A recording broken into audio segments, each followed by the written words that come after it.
Macaulay PH, your passion the lover channel. Mag-subscribe ka na!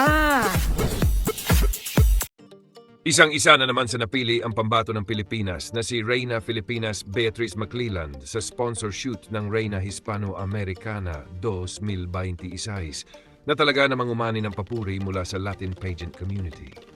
Ilan sa mga napiling Reynas para sa sponsor shoot ay sina Reyna Francia, Reyna Guyana, Reyna India at Reyna Panama na pawang itinuturing na malalakas na kandidata sa kompetisyon. Kitang-kita ang lakas ng presensya ni Reyna Filipinas Beatriz Maclilland sa bawat kuha kung saan lumilitaw ang kanyang natural na ganda, kumpiyansa at pagiging handa sa mas matitinding hamon ng Reyna Hispano-Americana 2026.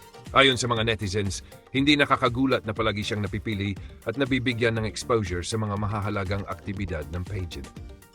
Sa kasalukuyan, isa si Beatriz Maclilland sa tunay na umaariba sa sikat na Latin pageant na ito.